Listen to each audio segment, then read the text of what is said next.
Shalom kepada semua penonton video saya. Jika Anda merasa terberkati dengan video saya, jangan lupa bantu like dan share ke semua saudara-saudaramu. Saya sedang berjuang bersama Anda menegakkan kebenaran firman Tuhan di zaman yang semakin jahat ini.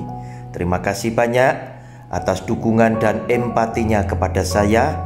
Selamat berjuang dan melayani Tuhan kita, Yesus Kristus. Salam damai buat semua keluarga dari saya, Evangelis Roni Suwono. Oke, shalom Bapak Ibu yang dikasih oleh Tuhan, selamat malam. Berjumpa kembali ya dengan kita punya acara malam hari ini. Sengaja Pak Cundwi yang akan memaparkan tentang salah satu topik yang diberi judul apa yang dikatakan Matius pasal 5 ayat 17 sampai dengan 19, Yesus pelaksananya. Bapak Ibu mohon maaf lama saya tidak menjumpai Anda karena memang jadwal pelayanan tatap muka mulai banyak sehingga waktu saya untuk tampil di Zoom menjadi tersita. Tetapi tidak apa-apa, walaupun sekali-kali, namun apa yang saya bersama teman-teman akan hadirkan boleh menjadi berkat buat kita semuanya. Sebelum Pak Cundwi, saya beri waktu untuk menyampaikan semua firman yang akan dipaparkan. Saya mengajak Bapak Ibu sekalian untuk masuk di dalam doa firman. Mari kita berdoa. Bapa yang Maha Kasih, Yesus Tuhan kami, bersyukur berterima kasih karena Tuhan senantiasa memberkati kami dengan segala yang baik. Malam yang indah kami rindu, Tuhan mengajarkan kepada kami. Biarlah lewat Pak Cundwi, firman yang sebentar boleh dipaparkan dan boleh kami dengar, menjadi berkat di dalam kehidupan kami, menuntun kehidupan setiap kami bersama dengan kekasih kami, sehingga kami boleh memahami tentang isi hati Tuhan dan hukum-hukum-Mu ya Bapa.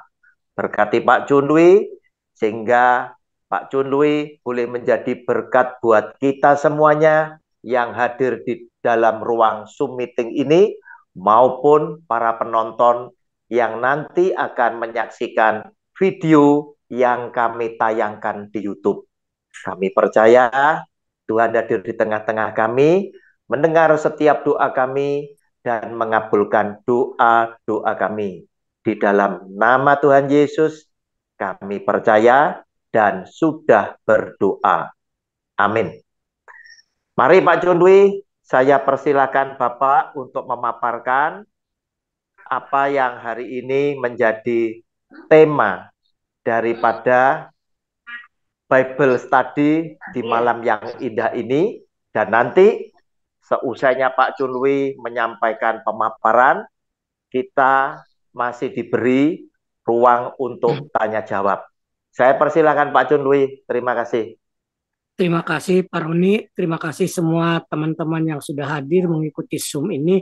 Karena doa sudah dinaikkan oleh Pak Roni, maka saya langsung saja kepada firman Tuhan yang saya beri tema apa yang dikatakan Tuhan di dalam Matius pasal 5 ayat 17 sampai 19, Tuhan Yesus sebagai pelaksana. Kristen di dalam melakukan segala perbuatan kebaikan itu karena perbuatan kasih. Kita melakukan segala perbuatan baik, kita melakukan segala tindakan-tindakan kita, itu karena kita melakukan hukum kasih. Saya pikir Anda semua setuju dengan saya. Tentu setuju, bukan?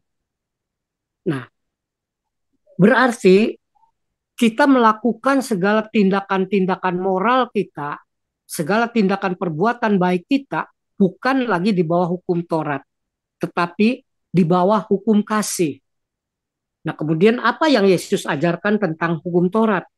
Mari kita baca di dalam eh, Matius pasal 5 ayat 17 sampai 18. Tolong layar ditampilkan.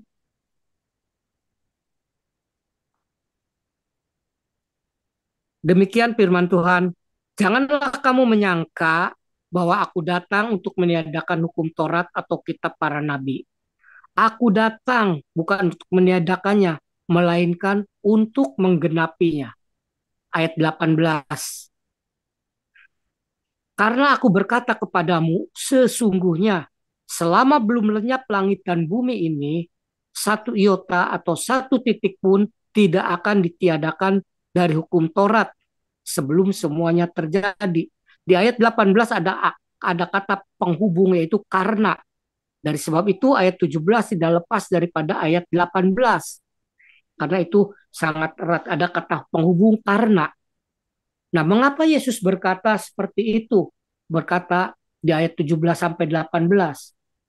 Tentu Yesus tidak berbicara secara ujug-ujug mengapa ia berkata seperti itu. Kemungkinan karena diisukan Yesus hendak meniadakan hukum Taurat. Sebab Yesus di dalam pengajarannya, di dalam pemberitaannya, itu memberitakan Injil Kerajaan Surga, yang artinya kabar baik tentang Kerajaan Surga. Itu dapat kita baca di dalam Matius pasal 4 ayat yang ke-23. Coba tolong ditampilkan dulu, Pak. Yesus pun berkeliling di seluruh Galilea. Ia mengajar dalam rumah-rumah ibadat dan memberitakan Injil Kerajaan Allah, serta melenyapkan segala penyakit dan kelemahan di antara bangsa itu. Nah, Yesus mengajar bukan seperti para ahli Taurat atau orang-orang Farisi, tapi Yesus mengajar tentang Injil Kerajaan Surga. Dan karena Yesus banyak melakukan penyembuhan pada hari Sabat, di situ dikatakan Yesus berkeliling di seluruh Galilea dan di sekitarnya. Yesus menyembuhkan. Dan Yesus biasanya menyembuhkan itu biasanya pada hari Sabat. Memang tidak terbatas pada hari Sabat saja. Itu Yesus berkeliling menyembuhkan banyak orang. Tetapi Yesus melakukan pada hari Sabat, itulah yang dikecam oleh orang-orang Yahudi yang dianggap bahwa Yesus itu hendak meniadakan hukum Yahudi, hukum Taurat. Maka Yesus dia mengatakan atau menyampaikan di dalam Matius 5 ayat 17-18 bahwa aku datang bukan untuk meniadakan hukum Taurat melainkan untuk menggenapinya. Nah, bukankah banyak yang memaknai ucapan Yesus di dalam ayat yang ke-17, aku akan menggenapinya, sebagai diartikan sebagai menyempurnakan hukum Taurat. Yesus jadi dianggap bahwa Yesus datang untuk menyempurnakan hukum Taurat. Itu anggapan banyak orang. Sehingga mereka berpendapat hukum Taurat tidak akan ditiadakan, malah akan disempurnakannya. Padahal kata menggenapi tersebut bermakna melaksanakan, melakukan, menyelesaikan hukum Taurat. Seperti Yesus lakukan hukum Taurat itu dengan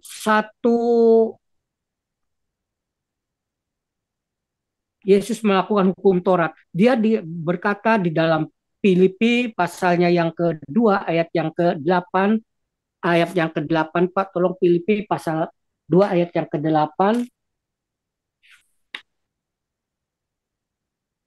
Filipi 2 ayat 8, dan di dalam keadaannya sebagai manusia, Yesus merendahkan dirinya dan taat sampai mati, bahkan sampai mati di kayu salib.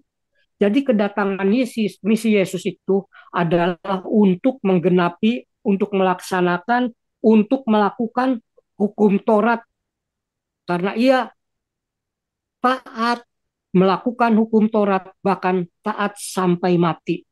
Dan setelah Yesus menyelesaikan itu, Yesus memproklamirkan, Yesus menyatakan, Yesus mengumumkan bahwa itu sudah selesai. Di dalam Yohanes pasal 19 ayat 30, tolong ditampilkan Pak. Yohanes 19.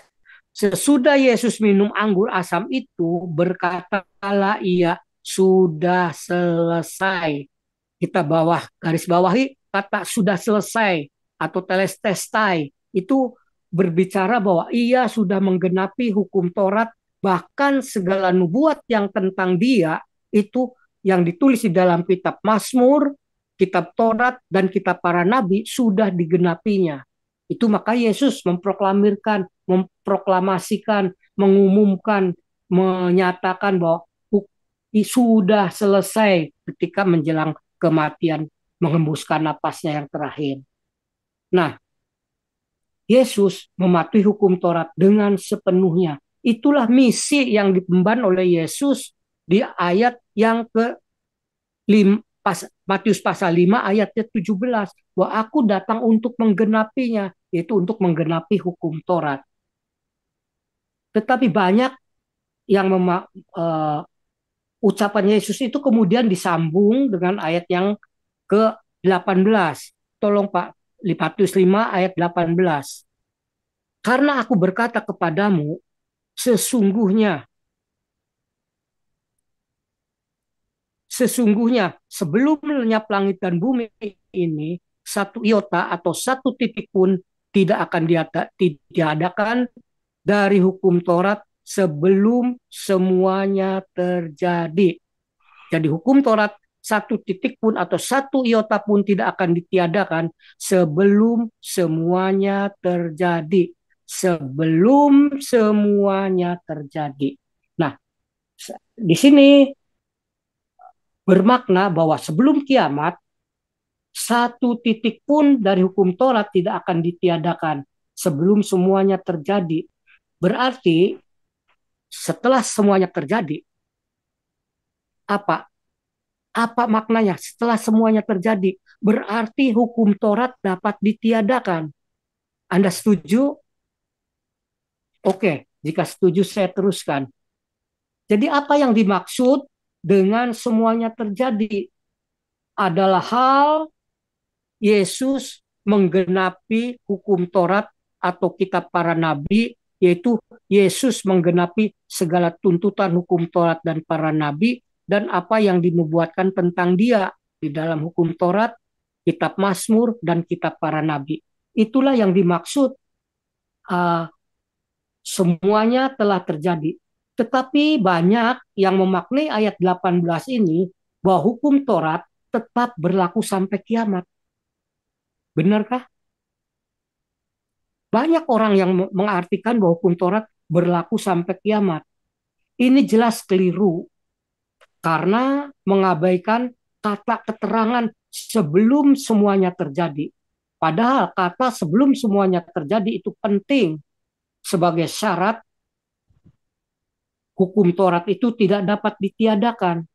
Jadi sebelum semuanya terjadi, hukum Taurat satu titik pun tidak boleh ditiadakan. Itu sebagai syarat sebelum semuanya terjadi.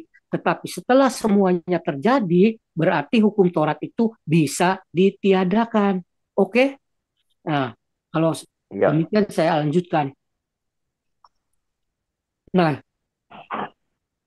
jikalau orang berpendapat hukum Taurat tidak dapat ditiadakan sebelum kiamat atau sebelum langit dan bumi itu lenyap, bukankah hukum gigi ganti gigi, mata ganti mata, patah ganti patah, tulang ganti tulang, nyawa ganti nyawa, larangan makan binatang haram, sunat kulub, dan hari sabat, dan lain sebagainya sudah ditiadakan.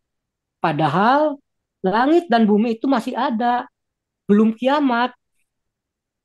Maka jelas yang dimaksud semuanya terjadi adalah hal digenapinya hukum Taurat atau kitab para nabi.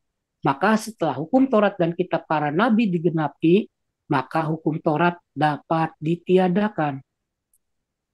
Mungkin ada yang komplain karena ayat 19 berkata demikian. Coba tampilkan Matius 5 ayat 19, Pak. Matius 5 ayat yang ke-19. Karena itu, siapa yang meniadakan salah satu perintah hukum Taurat, sekalipun yang paling kecil, dan mengajarkannya demikian kepada yang lain, ia akan menduduki tempat yang paling rendah dalam kerajaan surga. Tetapi siapa yang melakukan dan mengajarkan segala perintah-perintah hukum Taurat, ia akan menduduki tempat yang tinggi di dalam kerajaan surga. Ini benar. Karena apa? Karena konteksnya adalah jika semuanya belum terjadi, jika hukum Taurat dan kitab para nabi belum digenapi Yesus. Tapi persoalannya kan sudah digenapi oleh Yesus. Yesus sudah menggenapi hukum Taurat atau kitab para nabi. Maka jikalau kita mengajarkan, meniadakan hukum hukum sunat, hukum sabat, hukum binatang haram, hukum larangan eh, hukum kewajiban kawin levirat, itu semua sudah ditiadakan, itu sudah dibolehkan karena hukum Taurat sudah digenapi. Kalau belum digenapi memang satu titik pun tidak boleh ditiadakan. Jika orang mengajarkannya, maka ia akan menduduki tempat yang paling rendah dalam kerajaan surga. Itulah pengertian dari ayat 19. Jadi ayat 19 itu adalah sebagai kelanjutan daripada ayat 17, ayat 18 dan masuk ayat 19. Jadi seringkali orang mengertikan bahwa loh kok itu ayat 19 mengatakan bahwa kalau meniadakan hukum Taurat itu akan menduduki tempat yang paling rendah di dalam kerajaan surga. Itu adalah benar jika hukum Taurat itu belum digenapi atau jika hukum Taurat itu belum dilakukan oleh Yesus.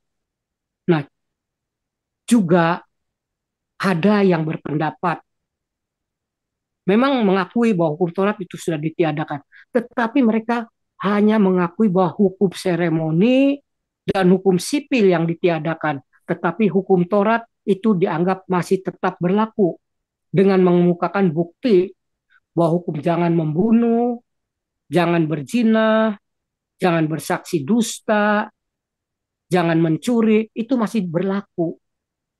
Nah, saudara sekalian, tadi dikatakan bahwa hukum moral itu masih berlaku. Tapi mari kita baca, coba baca di dalam Lukas pasal 16 ayat 16a dan Efesus 2 ayat 15a. Coba ditampilkan Pak, tolong Pak. 16 ayat 16a, Lukas 16. Hukum Taurat dan kitab para nabi berlaku sampai kepada zaman Yohanes. Ya kita sampai di situ saja. Hukum Taurat dan kitab para nabi berlaku sampai kepada zaman Yohanes. Di situ dikatakan apakah ada dikatakan bahwa hukum moral atau ada hukum yang disisakan yang masih tetap berlaku. Tentu tidak ada. Di situ dikatakan hukum Taurat dan kitab para nabi berlaku sampai kepada zaman Yohanes. Jadi tidak ada hukum yang disisakan yang masih tetap berlaku untuk tetap dilakukan oleh umat Kristen. Tidak ada. Coba dibaca Efesus 2 ayat yang ke-15a. Tolong tampilkan Efesus 2 ayat 15. Sebab dengan matinya sebagai manusia, ia telah membatalkan hukum Taurat dengan segala perintah dan ketentuannya. Nah, jadi di sini dikatakan sebab dengan matinya Kristus sebagai manusia, Kristus telah membatalkan hukum Taurat dengan segala perintah dan ketentuannya. Jadi yang membatalkan itu adalah Kristus sendiri. Yang mengatakan hukum Taurat berlaku sampai zaman Yohanes Pembaptis itu adalah Yesus sendiri. Dan di sini kita harus menggarisbawahi dengan kata segala. Dengan segala perintah dan ketentuannya. Jadi segala perintah dan ketentuannya itu dibatalkan. Jadi baik hukum sipil, hukum seremoni, maupun hukum moral itu dibatalkan. Sudah dibatalkan.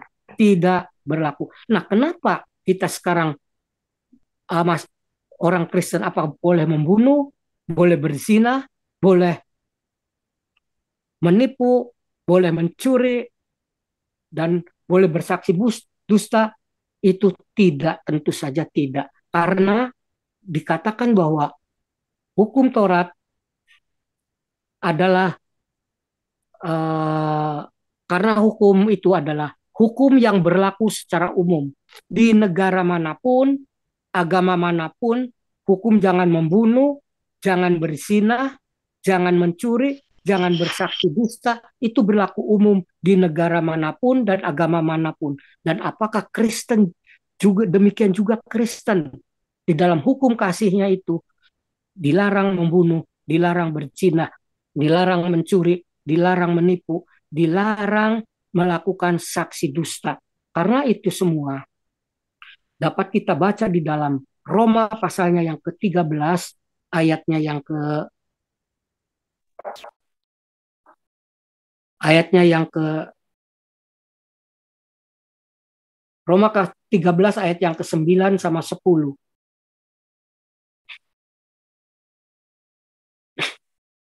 Karena firman jangan berzina, jangan membunuh, jangan mencuri, jangan mengingini, dan firman lain manapun juga sudah tersimpul di dalam firman ini, yaitu kasihilah sesama manusia seperti dirimu sendiri. Lanjutkan ayat 10. Kasih tidak berbuat jahat terhadap sesama manusia. Karena itu kasih adalah kegenapan dari hukum Taurat. Nah, saudaraku sekalian, jadi apa yang dikatakan bahwa tadi dikatakan, loh kok orang Kristen buktinya hukum moral itu masih berlaku karena jangan membunuh, mencuri, jangan dan sebagainya itu masih diberlakukan. Nah, itu adalah sebagai satu perbuatan daripada hukum kasih. Di dalam kita melakukan hukum kasih, kita tidak berbuat jahat kepada semua orang, termasuk tidak membunuh, tidak mencuri, dan tidak mengingini harta kekayaan orang, istri orang, dan lain sebagainya. Nah, jadi jikalau seperti itu, apakah termasuk hukum 10 hukum Taurat ditiadakan? Nah, yang disebutkan tadi di dalam Roma 13 ayat 9 itu merupakan bagian daripada 10 hukum. Itu hukum yang ke-5 sampai hukum yang ke-5 sampai hukum yang ke-10. 6 hukum itu. Nah, itu adalah merupakan bagian dari 10 hukum. Nah,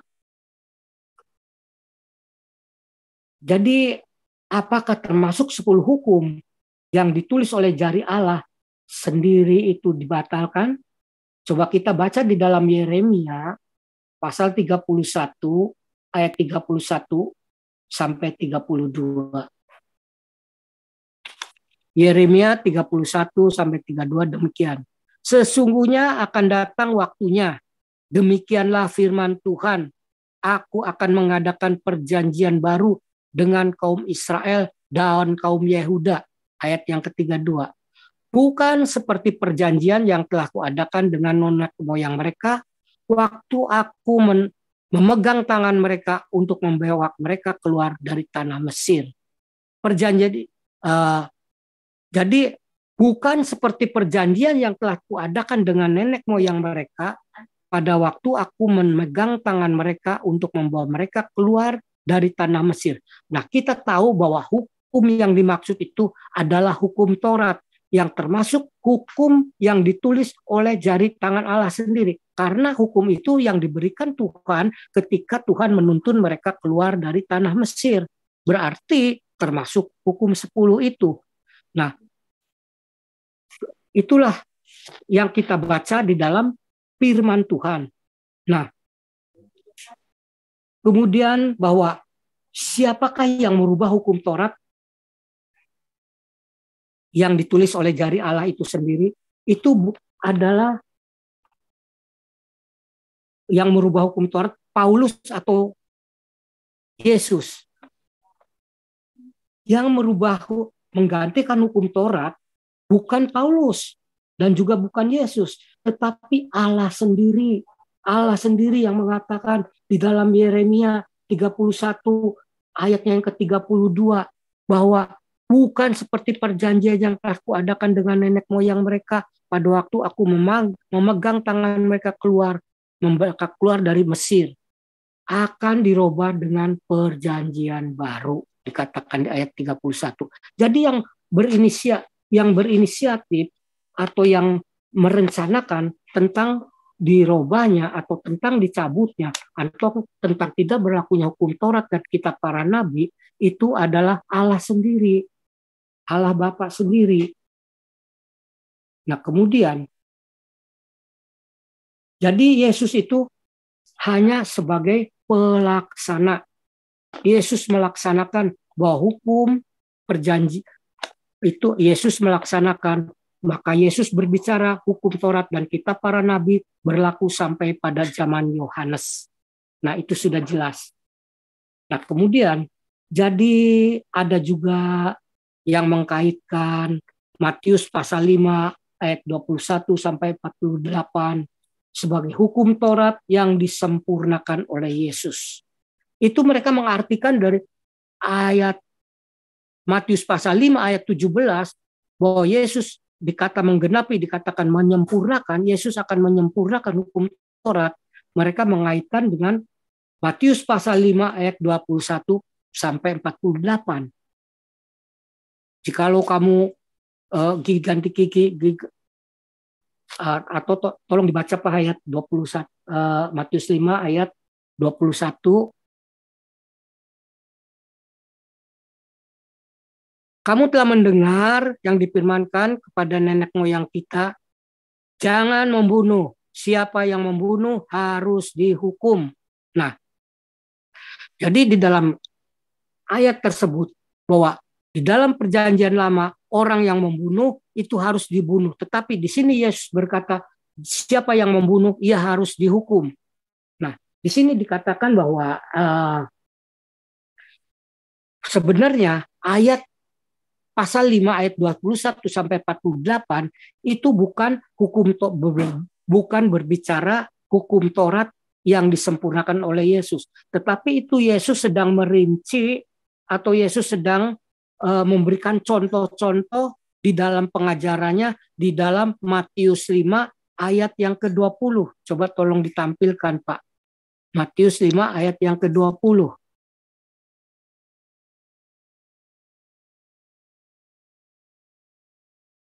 Matius 5 ayat 20.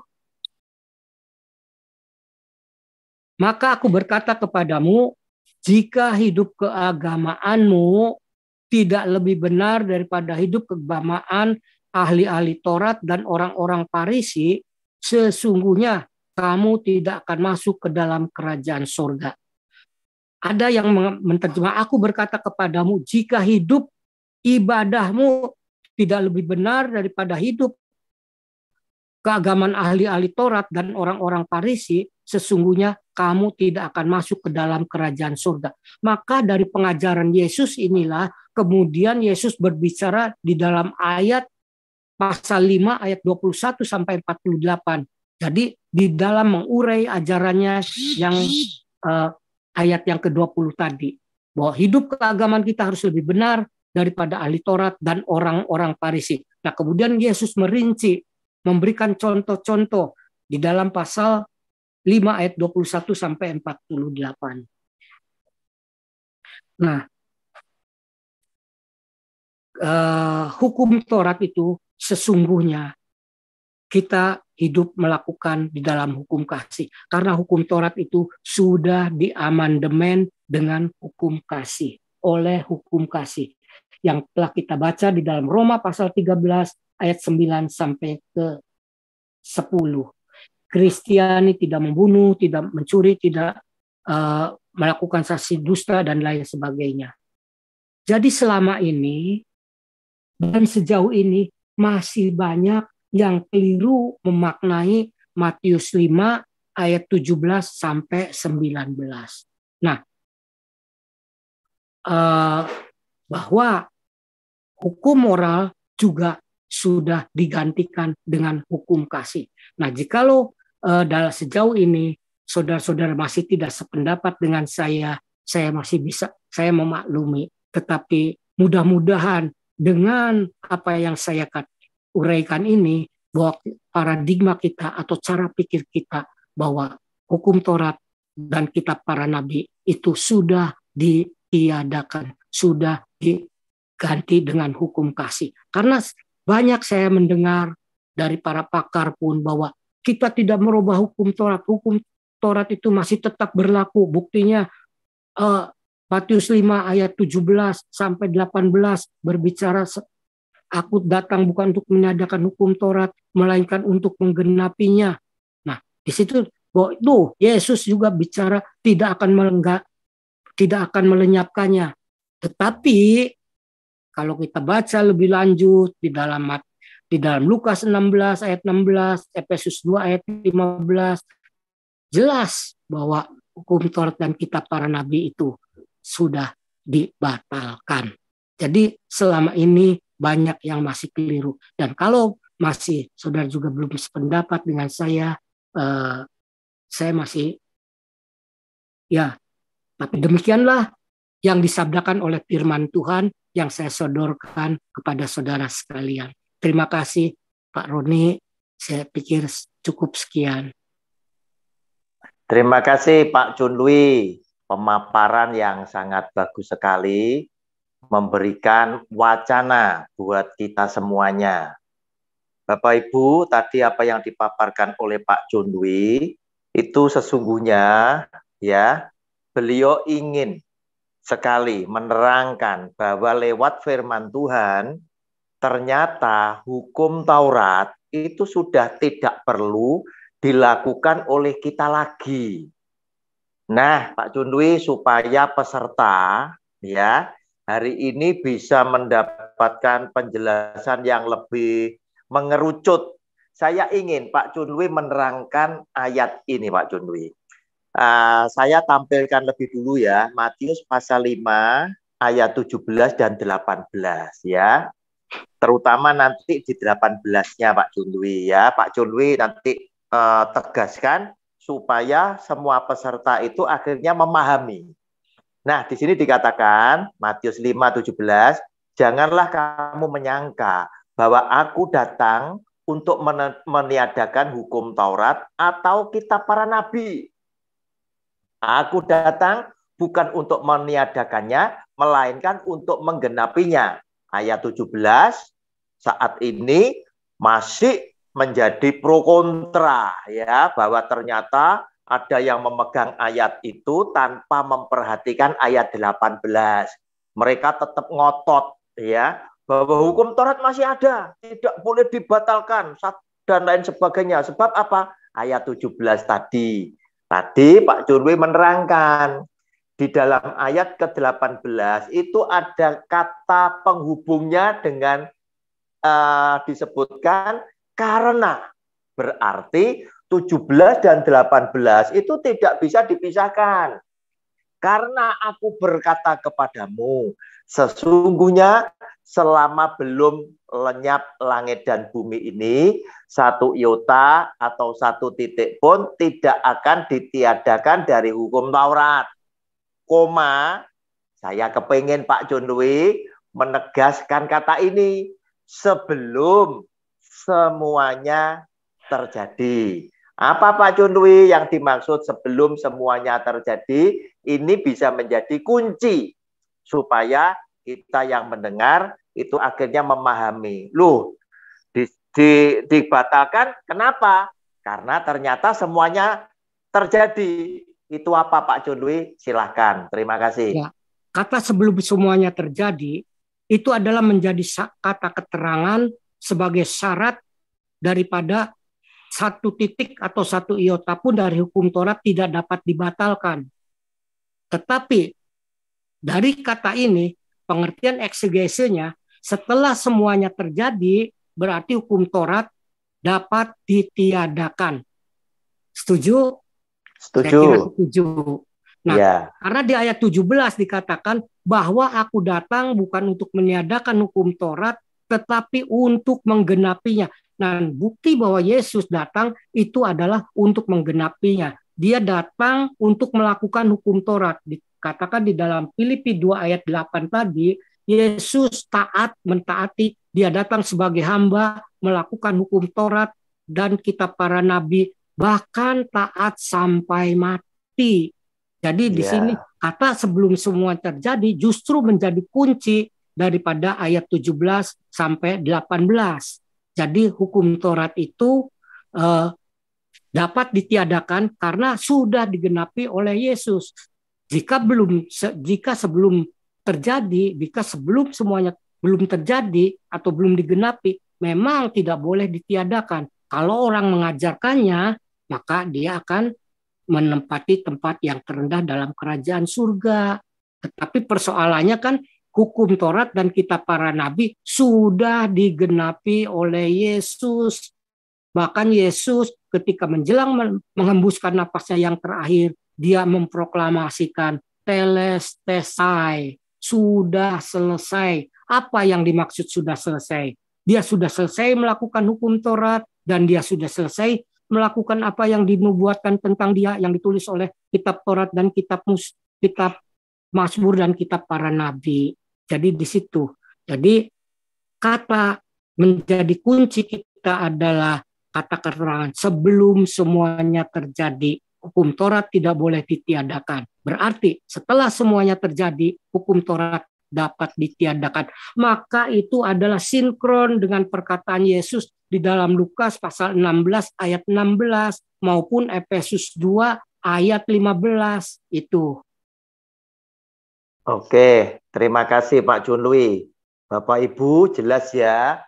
Berarti tadi kata kuncinya itu ada di Matius 5 ayat 18, khususnya kalimat terakhir, sebelum semuanya terjadi.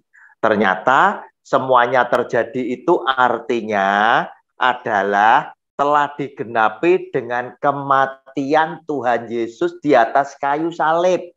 Sehingga di atas kayu salib Tuhan Yesus bilang, Bapa sudah selesai. Ya, oke Bapak Ibu, saya persilahkan. Ada Pak Randy, ada Pak Rudi, ada Sani, Bu Endang, Pak Wijaya, Bu Maria Titin, Pak Effendi, Doni, Bu Margarita. Silakan, siapa yang mau bertanya? Silakan Pak Rudi, Pak Randy. Shalom, selamat malam Pak Pendeta. Malam. Silakan Bu Margarita. Langsung ke Pak Junwi ya. Oke.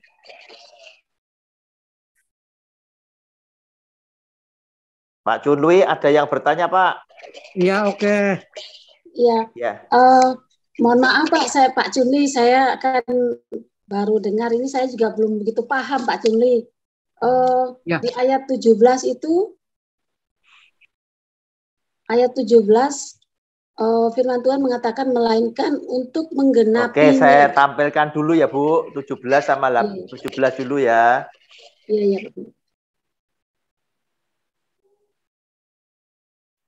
Ya, baik. Silakan Bu. Ya, janganlah kamu menyangka bahwa aku datang untuk meniadakan hukum Taurat atau kitab para nabi. Aku datang bukan untuk meniadakannya, melainkan untuk menggenapinya. Nah, tadi memang saya sudah mendengar penjelasannya Pak Junli, cuman saya masih belum begitu paham gitu Pak Junli. Mohon maaf karena saya baru belajar ini jadi. Silakan. Di sini dikatakan bahwa menggenapi itu menggenapi firman Tuhan yang mana ya Pak Junli ya? Menggenapi hukum Taurat atau kitab para nabi, Bu.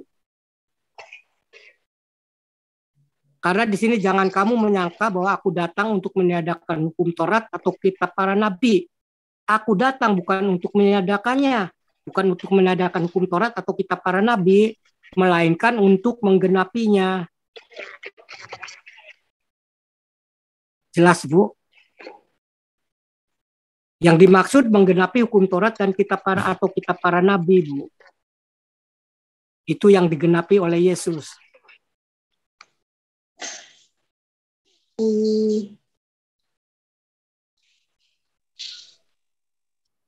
Coba mungkin ya Bu Margarita itu bingung begini Pak Junwi. Ayat 17 dan 18 ya, dengan kenyataannya yang sekarang ini itu kan kontradiksi. Pak Junwi memberikan keterangan hukum Taurat itu bisa ditiadakan, begitu loh. Bu Margarita mungkin sementara waktu ini banyak dengar dari orang lain yang ngotot. Oh, hukum Taurat tetap harus kita lakukan. Apakah itu, Bu? Bu Margarita, apakah itu yang Anda tadi bilang agak bingung, masih belajar?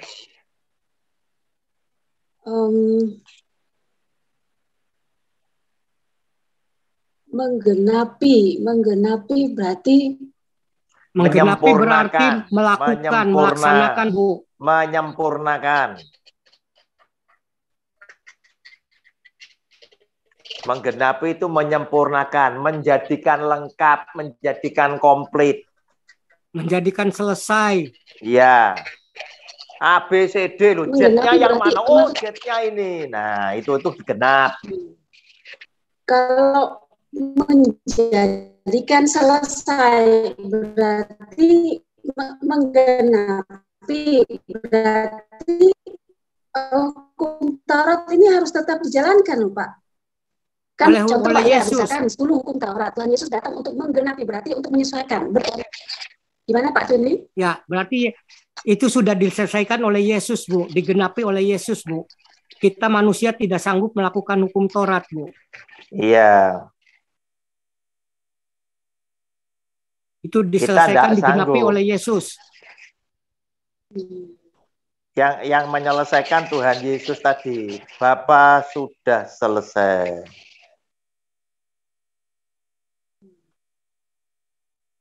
Ya Pak Juli. Terima kasih Pak Juli. Ya, jadi hukum Taurat itu digenapi, diselesaikan oleh Yesus, Bu. Bukan oleh kita. Iya. Digenapi oleh Yesus. Dari mulai sunat sampai matinya, Bu. Iya. Ya, Ibu, Bu Margarita, boleh dicatat lagi ya.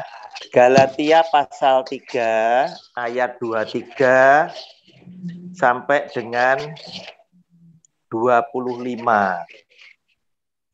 Silakan Bu Margarita catat, saya bacakan.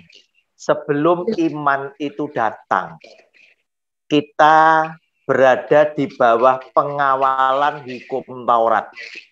Iman itu, yang dimaksud iman itu adalah Yesus Kristus Tuhan. Dan dikurung sampai iman itu telah dinyatakan. 24. Jadi hukum Taurat adalah penuntun bagi kita sampai Kristus datang, supaya kita dibenarkan karena iman. 25. Sekarang iman itu telah datang. Karena itu kita tidak berada lagi di bawah pengawasan penuntun. Saya kasih ilustrasi, Bu, di luar negeri, ya, suami istri punya anak, terkadang kesulitan untuk menjaga anaknya. Karena suami istri bekerja. Akhirnya apa? Muncul tempat penitipan anak. Dititipkanlah anaknya di situ dengan mereka bayar. Ya, dikasih makan, dikasih pelajaran dan lain sebagainya. Ibu dan bapak ini ngomong, nanti jam 5 sore kita pulang dari kantor, kita jemput anak itu. Nah, Ibu bisa bayangkan. Selama dititipkan, suami istri, papa, mama anak ini bekerja, tanggung jawabnya ada di siapa? Anak ini. Di tempat penitipan anak. Nah, setelah jam 5, papa, mama ini datang, yang punya anak. Saya jemput anak saya. Anaknya dikeluarkan, diberikan kepada papa, mama. Dibawa pulang sama papa, mama. Tanggung jawabnya di siapa? Di orang tuanya. Tempat penitipan anak sudah nggak perlu. Karena apa? Karena yang punya sudah datang. Begitu Bu Margarita, kurang lebihnya. Iya Pak. Bisa difahami? Iya, terima kasih Pak Pendeta. Terima kasih.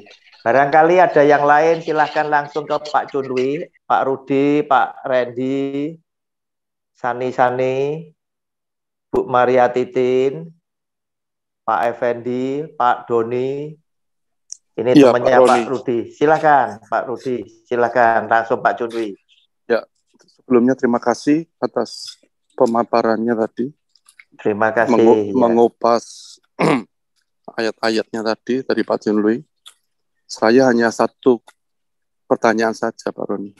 Tadi disebutkan bahwa kitab Taurat itu dihapuskan karena manusia tidak sanggup menjalaninya. Ya, seperti itu ya, Pak ya. Betul. Tapi kenyataannya kan agama orang seberang kan masih menjalankan dan orang Yahudi masih menjalankan dan sanggup loh Pak mereka menjalankan itu. Apa mungkin maksudnya begini ya? Hukum Taurat itu kan terlalu kejam ya. Jadi mata ganti mata, gigi ganti gigi. Jadi bunuh membunuh. Saya disakiti ya saya bunuh. Mata ganti mata, gigi ganti gigi. Itu terlalu kejam mungkin ya Pak ya. Jadi diganti dengan hukum yang penuh kasih dari Tuhan Yesus. Tetapi pertanyaannya lagi, Tuhan itu kan maha tahu Pak ya. Kenapa harus bikin Taurat yang kejam seperti itu, terus akhirnya digenapi, artinya dihapuskan karena kedatangan Tuhan Yesus, dan akhirnya Tuhan Yesus mati di kayu salib, tergenapilah, sudah selesai.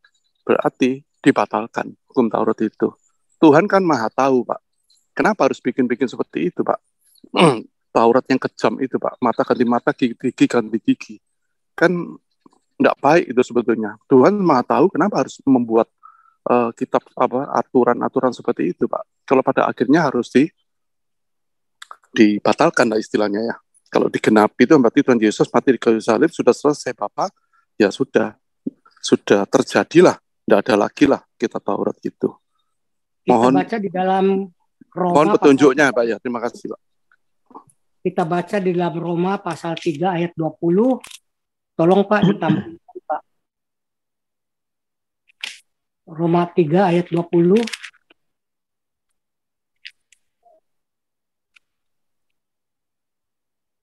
Roma 3 ayat 20.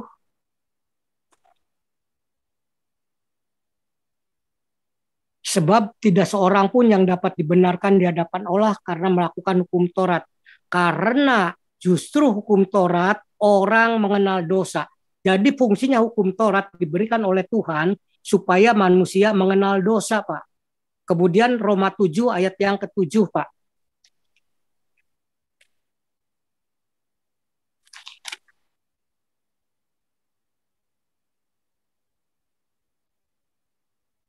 Jikalau demikian, apakah yang hendak kita katakan, apakah hukum Taurat dosa? Sekali-kali tidak. Sebaliknya, justru oleh hukum Taurat, aku telah mengenal dosa. Karena aku juga tidak tahu apa itu keinginan. Kalau hukum Taurat tidak mengatakan jangan mengingini. Jadi itu Pak, salah satu fungsi daripada hukum Taurat kenapa diberikan kepada umat Israel Pak.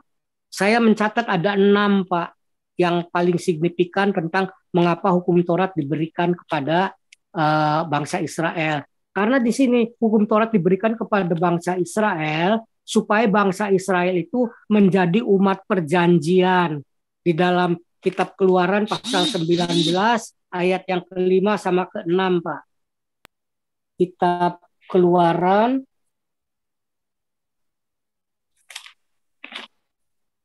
Jadi sekarang jika kamu sungguh-sungguh mendengarkan firman-Ku, yaitu hukum Taurat, dan berpegang kepada perjanjian-Ku, yaitu perjanjian hukum Taurat, maka kamu akan menjadi harta kesayangan-Ku sendiri dari antara segala bangsa. Sebab akulah yang mempunyai seluruh bumi, ayat 6. Kamu akan menjadi bagiku kerajaan imam dan bangsa yang kudus. Inilah semuanya firman yang harus kau katakan kepada orang Israel. Jadi maksud Allah memberikan hukum Taurat supaya umat Israel itu menjadi umat perjanjian, umat yang dikuduskan, umat yang dipisahkan, dibedakan dari bangsa-bangsa lain. Itu Pak, salah satunya juga. Masih banyak Pak, itu kenapa hukum Taurat harus diberikan dan kenapa juga hukum Taurat harus dicabut. Itu mungkin nanti akan saya ulangi, saya sudah pernah bicara itu Pak. Ya Pak John Louis, terima kasih menambah pengetahuan saya. Terima kasih atas pencerahannya Pak. Tuhan berkati. Ya, oke. Terima kasih Pak Rudi, Pak John Louis. Jadi bicara tentang sejarahnya hukum Taurat ya Pak Rudi. Hukum Taurat Iya, Pak. itu turun dari Tuhan lewat Musa, sesungguhnya itu hanya untuk bangsa Israel saja. Tujuannya apa? Hukum Taurat ini untuk menuntun yang tadi saya sebutkan tadi, ya. Menuntun orang Israel sebelum Yesus Kristus itu datang. Nah, tetapi setelah Tuhan Yesus datang, penuntun ini sudah tidak perlu lagi. Sebab apa? Ada banyak ayat Alkitab yang menulis orang melakukan hukum Taurat itu pasti tidak bisa selamat. Orang diselamatkan itu karena apa? Itu karena kasih karunia daripada Kristus. Nah, hukum Taurat itu tuntutannya bukan iman, tetapi yang melakukan. Melakukan yang mana? Total dari hukum Taurat yang 613 harus benar semua. Nah, itu jelas tidak mungkin. Sehingga tadi Pak Junri katakan, yang bisa menggenapi, yang bisa menyelesaikan, itu cuma Yesus Kristus Tuhan saja. Sehingga Dia bersedia menjadi kutuk atas hukum Taurat, gantikan kita. Mati di atas kayu salib.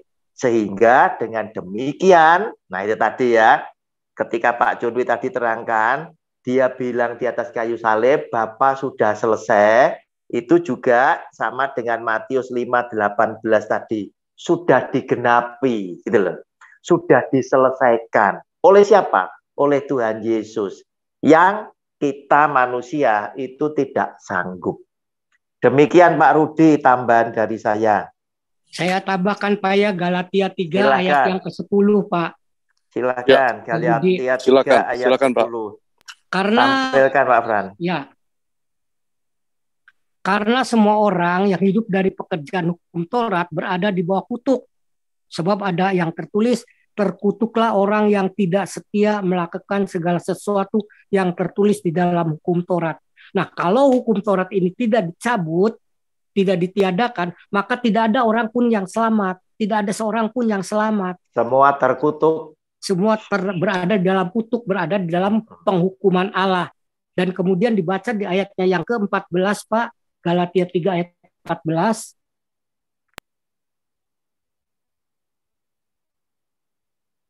Yesus Kristus telah membuat ini supaya di dalam Dia berkat Abraham sampai kepada bangsa-bangsa lain, sehingga oleh iman kita menerima roh yang telah dijanjikan itu. Jadi hukum Taurat ditiadakan supaya keselamatan yang dijanjikan kepada Abraham itu sampai kepada bangsa-bangsa lain. Jadi kalau hukum Taurat tidak ditiadakan, karena hukum Taurat itu terbatas bagi orang Israel, maka hukum keselamatan tidak sampai kepada bangsa-bangsa lain. Itu Pak, makanya hukum Taurat ditiadakan. Itu salah satu fungsinya. Saya mencatat ada 6 juga Pak, bahkan 7 mengenai mengapa hukum Taurat harus ditiadakan Pak. Baik Pak Junwi, terima kasih atas pencerahannya. Iya. Oke, terima kasih Pak Rudi, Pak Junwi. Tadi Pak Junwi nyinggung supaya lewat Abraham bangsa-bangsa menjadi berkat, itu ada ayatnya yang bilang oleh karena keturunanmu ya, maka semua bangsa-bangsa akan beroleh berkat. Keturunanmu yang mana? Ternyata mengacu, mengerucut kepada keturunanmu itu adalah Yesus Kristus Tuhan. Nah, sesungguhnya Tuhan Yesus ini mati di atas kayu salib, ya, atau pada waktu peristiwa Natal, ya, Dia itu datang untuk seluruh bangsa loh, bukan cuma untuk orang Kristen ya. Lihat di dalam Lukas pasal yang kedua, ayatnya yang ke-10. Ya, Lukas pasal 2 ayatnya yang ke-10. Lalu kata malaikat itu kepada mereka, para gembala domba tadi, jangan takut, sebab sesungguhnya aku, malaikat-malaikat tadi, memberitakan kepadamu kesukaan besar untuk seluruh bangsa. Berarti peristiwa Natal hadirnya Tuhan Yesus ke dunia sebagai juru selamat itu sesungguhnya untuk seluruh umat manusia.